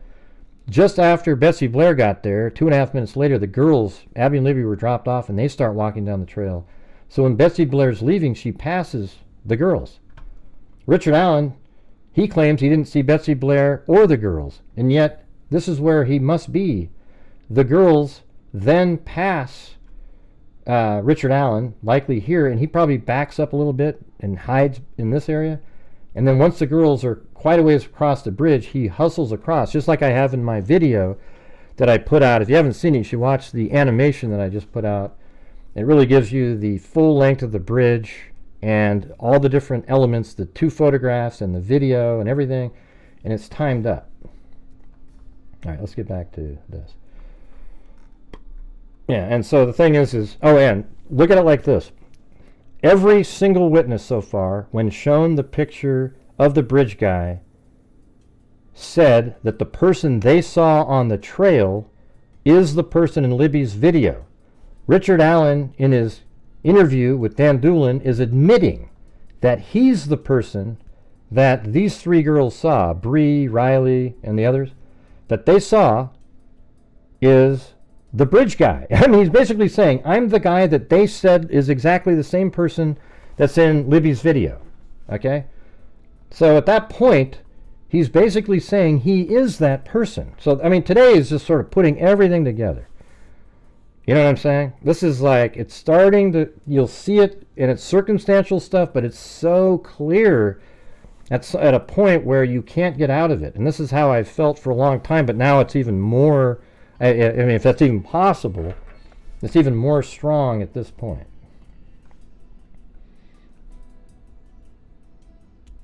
Ah, come on, Timothy. You haven't been here for all the days. It's one of the 3 girls, you know. Anyways, the updated lead sheet. Let's see. Typed up notes, driver's license. Okay. Updated lead sheet. Disposition included 3 typed in narrative and put it on a lead sheet. In September of 2022, received a call and asked if he recalls. This is Dan Dulin. He was asked, do you recall your interaction with Richard Allen?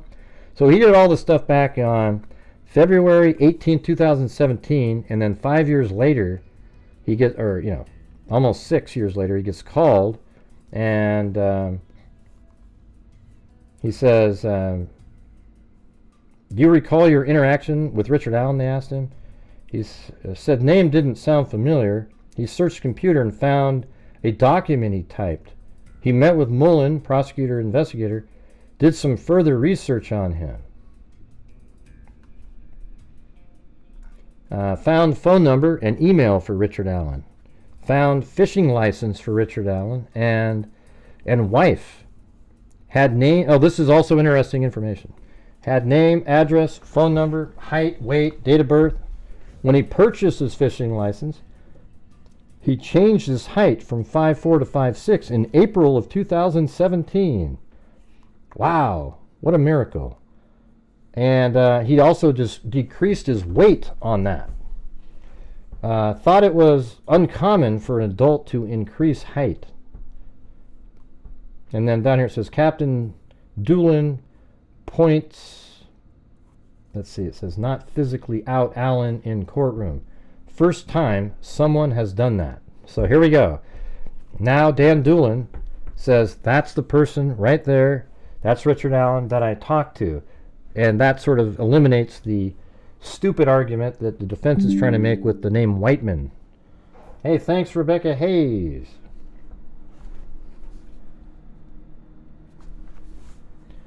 And it says, he himself contacted investigators to say he was on the trails. Yes. So Rosie does a cross-examination. So he says, he himself, why do you have to say see him, he himself, contacted investigators to say he was on the trails. Yes. Met with him shortly after talking. I met with him shortly after talking. Yes. Richard Allen told you he was on the way to the store. Don't you recall? He says, don't recall. Sometimes people are uncomfortable with meeting law enforcement at home. Yes, sometimes. We met at a grocery store on west side of town. Lead sheet doesn't say when he arrived. I think it indicates he was at location from 1 to 3. Mr. Allen was on the trail between 1:30 and 3:30 was what the report said. Right, because he changed it in the report, right? Nothing about him struck you as unusual. No. Estimate 5 to 10 minute conversation. That's all longer it was. And that just shows you that he didn't know enough information to realize that he was onto somebody here. Rosie asked what, and in fact his notes, you know what his notes said? He said, find out who those 3 girls are. They seem, they go, they're the suspicious things. Rosie asked what happened with his notes. McClellan objects when Rosie asked if they would be best reference. Well, he typed up, Rosie hands Captain his deposition. Rosie asks if you had independent recollection of what he said that day, and you said no. And he said, correct. Asked to look at his phone. Yes, he did. He gave it to you. Yes, he did. Reference about possibly following up. Didn't ask about what he was wearing or driving, correct? And he says correct. Didn't ask about what he was wearing or driving, correct. Right, so we didn't, in that interview, I think Richard Allen fully expected him to say, yeah, we know you're there, we got a picture of you. And so, and see again, it feels like this Dan Dulin didn't know enough about the case to even know that he should be interested in this person and ask more questions. Because wouldn't you, if you had seen the bridge guy picture, you'd say, well, what were you wearing that day? I mean, Dan Dulin is, I mean, if he's an investigator, he's a poor one. I mean, he took down these notes, but I just don't understand, man. You're talking to a guy that said he was at the bridge that day at the very same time, and you don't even ask what he was wearing? So that's bothersome. That's been bothersome to all of us for a long time. But he got the key information that he was there from 1:30 to 3:30, and he was on the trails, and he went, parked at the old building, went to the Freedom Bridge, and went straight to the Monon High Bridge.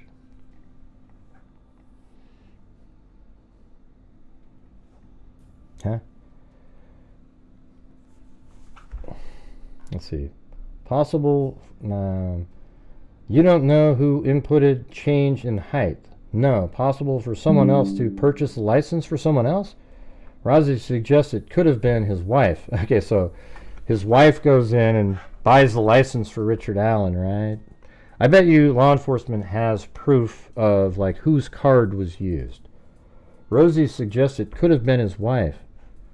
Look back at historic references. Many references to him being 5'6". Captain says if uploaded, it will change previous license if they're printed off. I'm not sure what that means, but followed up on telephone numbers associated with nearby towers. You did canvass of crime scene. Went out numerous times during investigation, including dive team, walked the creek and canvassed wooded area for evidence. Went out first time 3 days later. Sticks and branches caught his attention, some blood on them, allowed someone and suggested they collect them. So I think that might be, well, no, that's not those aren't the branches from that were on the girls, because they collected those way after that. Saw deer stands out there. Not uncommon to find spent and unspent shell casings. He said no in deposition. It is common to see hunters and fishermen with handguns. Yes. Sig Sauer was standard law enforcement issued in 2017. Yes. Smith & Wesson, most common type of ammunition. McClellan redirect. And IP addresses, address, credit card, email associated with purchase of license. Yes. Hey, thank you, Vet Girl. I haven't seen you in a million years either. You've done great coverage of this. Thank you. These young ladies deserve so much more. You're right. But hey, thank you so much. What credit card used to purchase fishing license? Richard Allen's card was used to purchase his and Kathy's license. So they wanted to know whose credit card was used to purchase his and Kathy's license, and he doesn't recall username used to purchase the license. So they might have the answer to that later. All right, did you go into phone? No, didn't ask to do so. Doesn't recall where ID number from phone came from, whether it was outside of phone or in phone. Rosie recrosses. Report only shows change in license from 2016 to 17. Doesn't show back past that. Never thought about Richard Allen in the years since. So that's one of the things he said that I was like, really? All those years, you never thought about it. Like there's this guy that said he was there. Never crossed your mind. It wasn't something that you, I don't know, man. Maybe he was daydreaming that day. Jury question. First time you interviewed Richard Allen, what was his hair like? He doesn't recall. Ah, that's too bad. Was updated lead sheet a new one you printed? And they said they couldn't hear that well. Morning break back at 11:15. Now it's Steve Mullins up there. He received a call on September 21st, 2022 from Tony Liggett. Said he got a, let's see, paper circular something about Richard Allen. Spoken with Dulin about the information. Found nobody. Spoke with something like that. Nobody spoke with him again or something. Richard Allen had, looks like a different person taking the notes here. Richard Allen had two vehicles registered to him, 2006 Ford 500 and a 2016 black Ford Focus. He went to the Hoosier Harvest store to look for video 1:30 on February 13th. So why would you have to go to the Hoosier Harvest store? I mean, wouldn't you have the video already? Or I don't understand. I mean, that was 2022. I thought that was just, I mean, maybe they controlled the video and you went back and you told them to save it and you can look at it again, but it seems like you'd have your own copy. So you went to the Hoosier Harvest store to look for video at 1:30 on February 13th. Because that's when Richard Allen said he was going to be there, right? So Liggett went to the CVS and took pictures of Allen's vehicle. He went to the Hoosier Harvest to see if they could find it, looked from noon to 1 and beyond. Then he saw a vehicle entered frame at around 1:27. Mullin says it matched Richard Allen's vehicle. Baldwin asked preliminary questions. Is it your opinion that it matched? I believe it is. Baldwin objects. Overruled. Let's see. That doesn't believe Mullin can say it matched vehicle. Let's see. Something from, it traveled from east to west. Taken from camera on west side of building. Oh, interesting. Interesting. So is there another camera? There's a camera right in the front of this building right here. So when they say west side, I mean, we do have, I don't know, I have to take a look at that again. But there's a camera right in the front of the building. So I guess as there's a camera like that, you know, it's probably picking up cars going by. Seems like this camera would get a much better picture. So maybe that's why, that makes sense now why they were asking about the south side of the building camera. Remember that earlier? We were wondering what that meant. Baldwin asked preliminary question. Is it your opinion that it matched? I believe it is. Baldwin objects. Overruled. Doesn't believe Mullin can say it matched. Vehicle travels from east to west, taken from camera on west side of building. Close-up of vehicle as it's traveling, zoomed in. 127. Maybe I'll try to find that really quick. You guys want me to look for that? This is me in the woods out there at one point. But let me see if I can find that. So it's on this one. Let me make these bigger so I can. Or was that on my GoPro camera? Yeah, that was the GoPro. Shoot.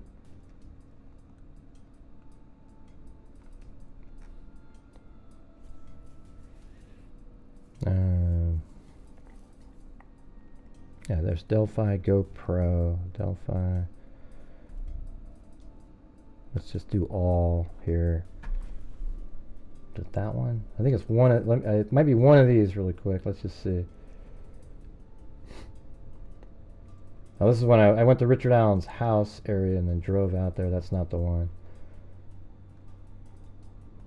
How about this one?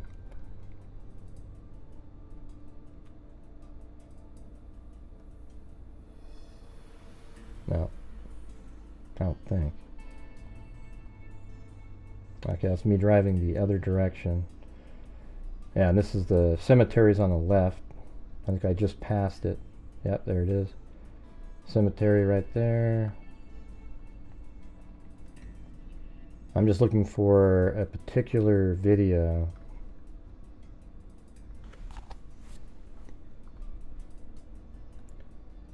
Here, I'll just open these up really fast. Is it that one? This one might be it. Okay, here I am. I'm driving down that corner. I mean, you guys want to, I can show you this. This is what it looks like there. Except there was no branches on the trees, all right? So can you guys see that pretty well? So this is going underneath the old State Road 25, which is right here, just like that, and then we're going to turn and go underneath there, all right? You'll see that in a minute. Actually, I go up this other driveway to show you where you can park, but let me just move it forward, get out of this spot. All right, so we get back out of there, and then we'll go underneath. This is what I was just telling you. You go under here. This is the new Highway 25. Go under there. And I do a really good stop here. Watch how well I stop at the... I'm glad there wasn't a cop there. I would have got another ticket. I got one. I got one in Moscow, Idaho once too. Anyways, just to the right over here is where the where the CPS building was. Yeah, so we're coming up to it in a second. Now, that was pretty bad. I wasn't paying attention. I was looking at something. That's no excuse, but definitely, yeah, had a lot of cameras rolling and shit. Anyways, here's where the abandoned CPS building used to be. All right, it was right here, and this is where Richard Allen probably would have parked right around in this area. That little path in front of us, that right there is this. So, see this little this red line? That's a little path right there that takes you right to the Freedom Bridge. And so I'm pulling out of that driveway now. And in a minute here, we're going to be driving into the parking lot, I believe. Yeah, a lot of bug splatter all over these windows. Sorry about that. But in a minute here, we're going to be driving in front of the Hoosier Harvest Store. And I think I actually pull in, but maybe now we can see what camera they're talking about. I always thought it was the one in the front on the south side, and maybe that's why they mentioned it. Did you ever check the camera on the south side? Well, we just picked the cameras that were facing the road. Well, maybe that one looks straight down or something. I don't know, but I must have been by myself because I didn't see my wife there unless she got paper thin. Well, Richard Allen's house is like a 10-minute drive either way, but he only lives 1.25 miles from the his house to the middle of the bridge as a crow flies. But to get there driving, it would take 10 minutes. All right, so I got my camera. I'm holding it. So I don't know what building they're looking at, what camera. Is there another one? Yeah, I don't see one there. There's this camera. I mean, that's an absolute camera. I don't know if you can see it on your end, but well, if I can zoom in, can I zoom in? No, that doesn't work. Yeah, but anyways, right there, that's a camera, and it looks like it aims out right at the road. And so I don't know what camera they're looking at. I don't see one in there. But this is, again, this is years later. Maybe there was one then and not now. I don't know. So there you go. And then we'll get out of here.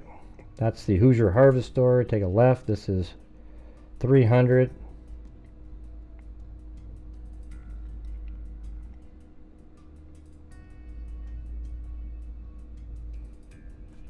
Actually, maybe if I went like that, that's bigger. Yeah, that's better. And see how it goes downhill? That was something I didn't realize until I went there.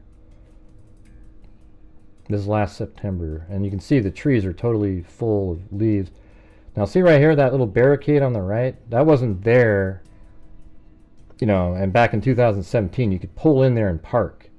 So this whole barricade was not there. There was a fence, but it was back there, and sometimes they'd lock it or whatever. But and just to the left of here is the Mears property. So in this video right here, I am right down here. We just went into this parking lot, then drove this direction, and I am now right here, right by this little path that goes to the bridge, and the Mears property is right there. So is this helpful for you guys just to kind of visualize and, you know, geographically kind of get what's going on? And then the Mears is on the left here. I don't know if in this one, if I go down to the cemetery, let's see. At one point I do, yeah, I do. So I actually drive down into the cemetery with the bug-splattered windows. And I drive down here, and in a moment here we'll be at the very end, and you can see, watch how it dips down again here. So you're right here, it's kind of flattish, and then right around in this area it really kind of goes downhill, and it's much lower there, probably 10 feet lower, if that little, down in this area. And apparently that fence didn't used to be there at some point. And so right now I am on Google Earth. I am right here, right there, and the crime scene is 240 yards south, right down here. And this is apparently, what are you looking at? This is where Richard Allen came walking up after the killing, or the bridge guy, if you want to call him that, through the cemetery, and he's walking down this direction, and that's when Sarah Carbaugh drives by the Hoosier Harvest Store at 357 and sees a man muddy and bloody. And Sarah Carbaugh said that there was a bunch of people talking right here. That means it was like they showed up because Derek got there at 3:15, and he started to get nervous, and at 3:30 started calling people, and people started showing up. So when Sarah Carbaugh drove by, she likely sees like maybe Tara or Kelsey or somebody, you know, they're just standing around. So if Richard Allen was walking here, he would have seen that crowd too and wouldn't want to be seen. So then he maybe cut up like this and cut across and made his way over to his car like that. I mean, that's just a theory. I don't have any way to prove it or anything like that, but he's definitely not going to walk by them. Somebody would have seen him, right? All right. So anyways, it says right here, went to the Hoosier Harvest Store to see if they could find it. Looked from noon to 1 and beyond. Saw vehicle entered frame around 1:27 p.m. Mullin says it matched Richard Allen's vehicle. And it did. I mean, you should have seen the description. It was like they had the same rims and everything. Baldwin asked, and there's only 3,000 total people that live in Delphi. How many adults actually have that kind of car in Delphi? And then how many would have the same rims? Is it your opinion that it matched? I believe it is. Baldwin objects. Overruled. Doesn't believe Mullin can say it matched. Vehicle traveled from east to west. Taken from camera on west side of building. Close up of vehicle as it's traveling. Zoomed in. 127. entered the frame. 127 and 35 seconds. All right. See, I love having the... I don't like when they give you the random time. So now my 129 getting out of the car, 130 is even more realistic because it's 127 and 35 seconds. So there you go. Awesome. Thank you. I want all the times like that. Do you believe vehicle matches description of Richard Allen's vehicle? Geez, what, did he answer that one? Is it cut off? What number am I on? That's 11. Let me go back one more. Went to the Hoosier Harvester to look at video. Oh, I think I was zoomed in. Okay, so then it's... Do you believe it matches description of Richard Allen's vehicle? And he says, I do. You can't see the license. You can't see the license plate? Correct. Can't see the driver? Correct. Shape and appearance is consistent. Rims are similar to Richard Allen's. Time is significant because he said he arrived at the CPS building at around 1:30. I mean, it's so perfect, you know? I mean, it's just... Then wanted to speak to Allen to try, let's see. So they drove to Allen's home, spoke with him on October 13th. I'm not really sure if we're missing something. I mean, this is the next page, but spoke with him on October 13th. Richard Allen answered door and spoke to him with Tony Liggett. We told him he was not obligated to come with him. Richard Allen came with and transported him to location. Mullin advised him of his rights. Richard Allen said he had gone to his mother's home that morning, and we knew from the other one it was in Peru. At least that's what the other notes said. I mean, people make mistakes, so if it's not true, you know. Home that morning. He was off that day. Oh, Jesus, you guys. Oh, God. Oh, see, that's what Zozo always wanted to know the answer to that question.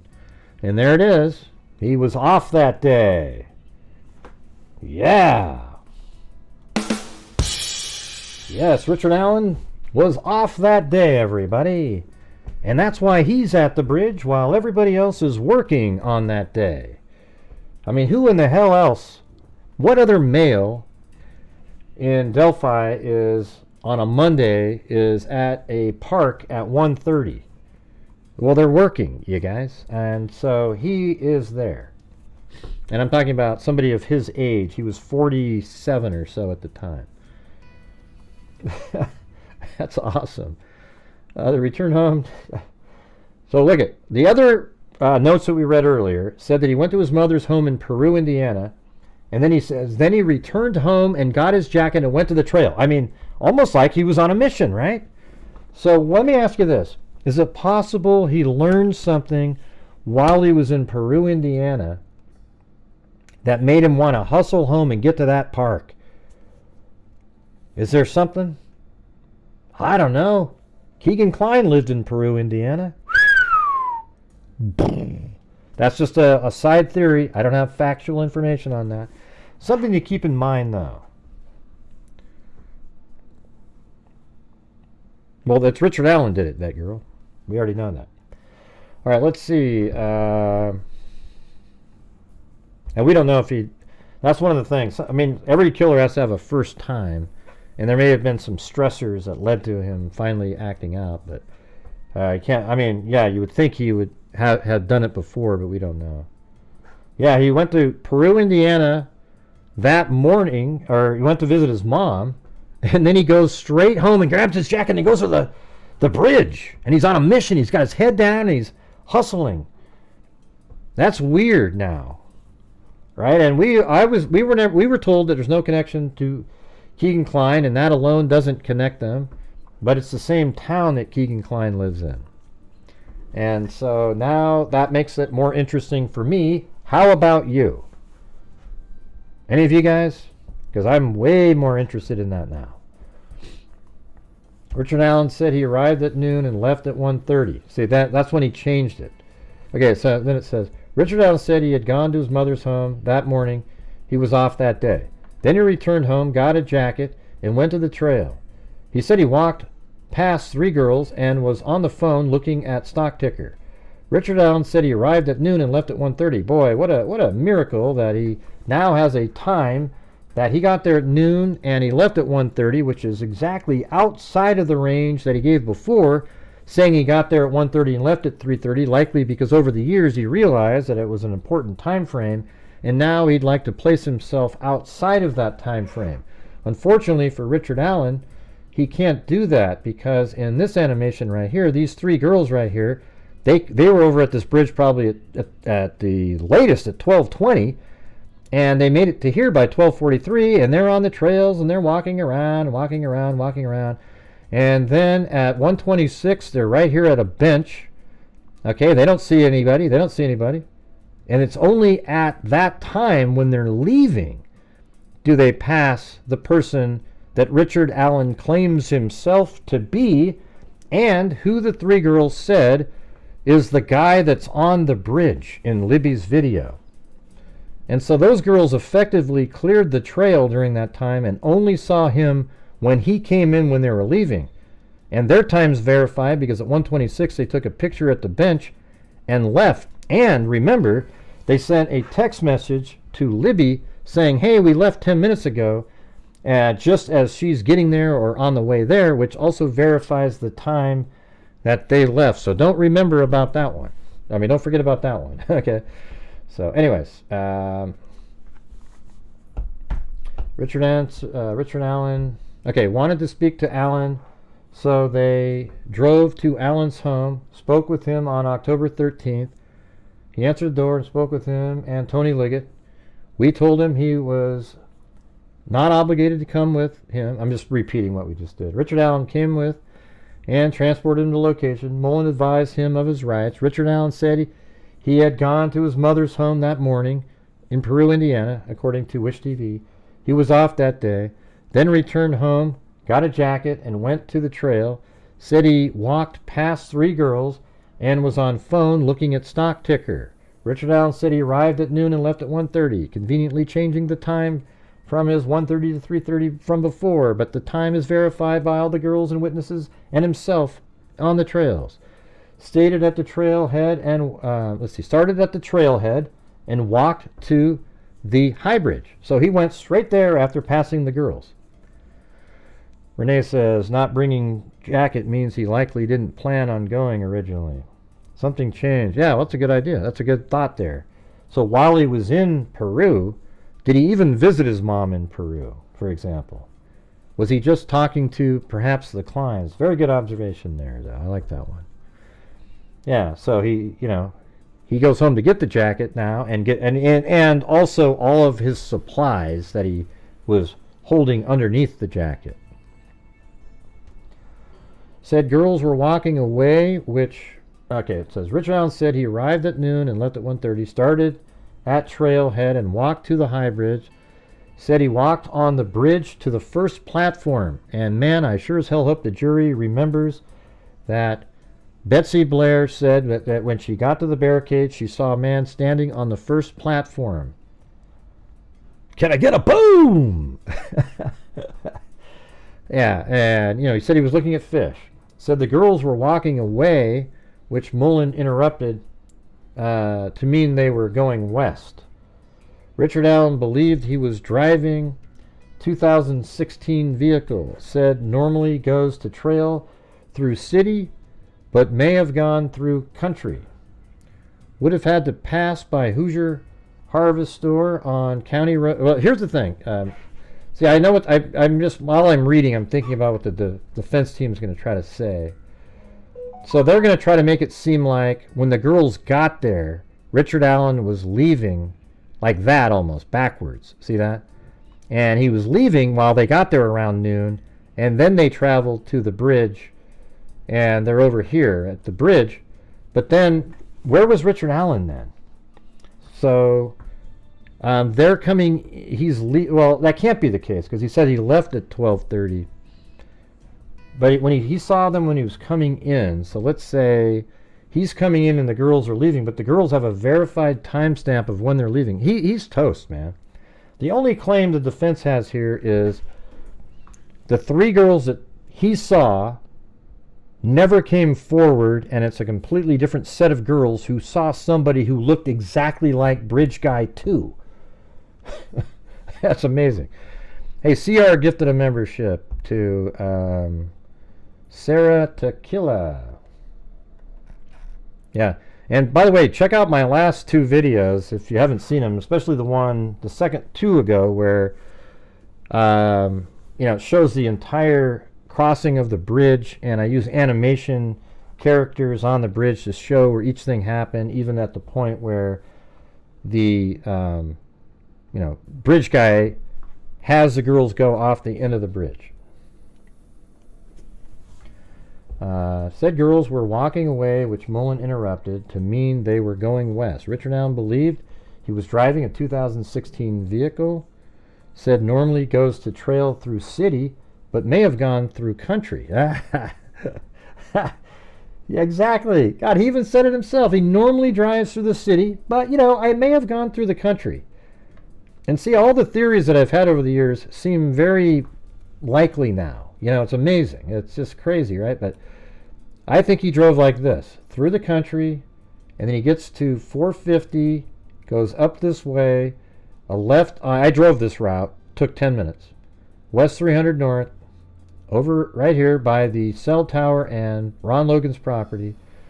Then drove this direction, past the cemetery, past the Mears property, and then past the Hoosier Harvest Store, and then parks right there.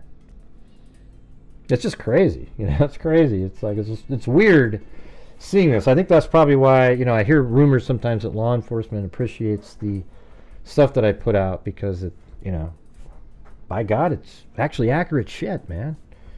It's wild. Richard Allen believed he was driving a 2016 vehicle. Said normally goes to the trail through the city, but may have gone through the country. Would have had to pass by Hoosier Harvest Store on county route. Richard Allen estimated on trails for an hour. Except even in your own, well, if you were there for an hour and you said you got there at 12 and left at 1:30, well, that's an hour and a half.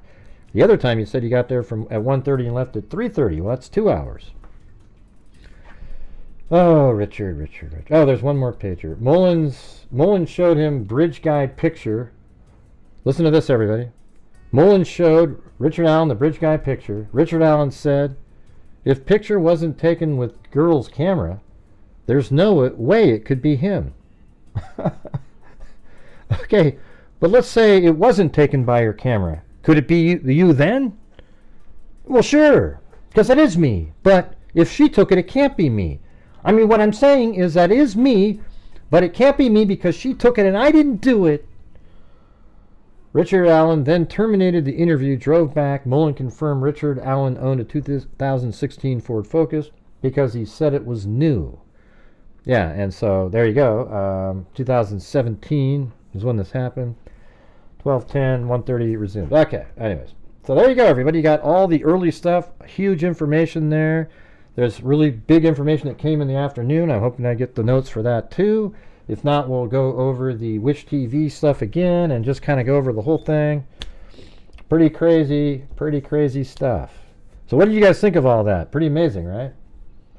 I think this stuff just boxed him in. He is toast. Now, the defense obviously is going to come forward and try to poke holes in all the different elements, etc.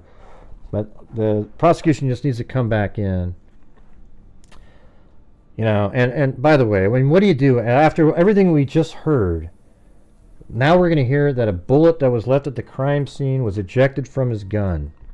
And sure, you might cast that aside and think, okay, well, that's, junk science or whatever. But then we have Richard Allen confessing over and over again with information that only the killer would know. And then that gives permission to the jury to believe the bullet is his and every single thing else.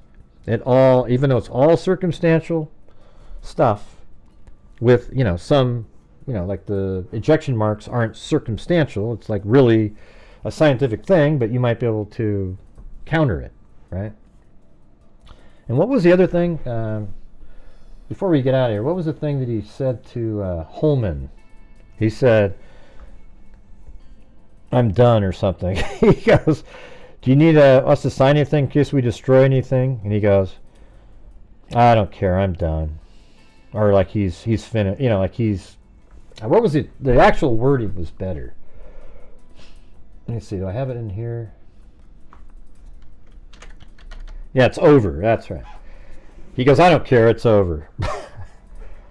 And that doesn't mean anything to the Richard Allen fan club, though, I'm sure.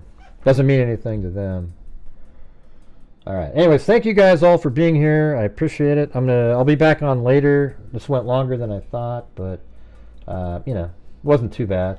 So thank you to Your Gypsy, K Me, Catherine Andrews, Tanya M, Lindsay L, Ruben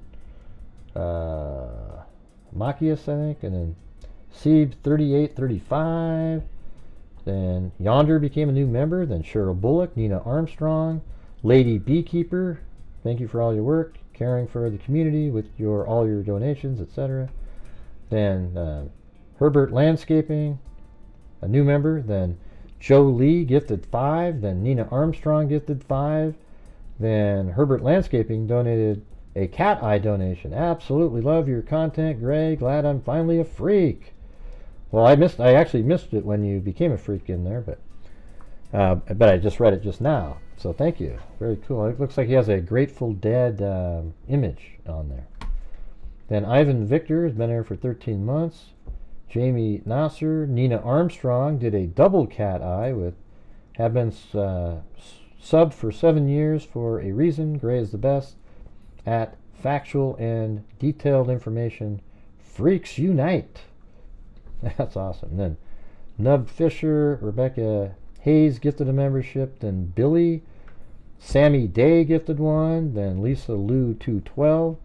Heather, what is it? Dombos maybe, new member. Then Rebecca Hayes.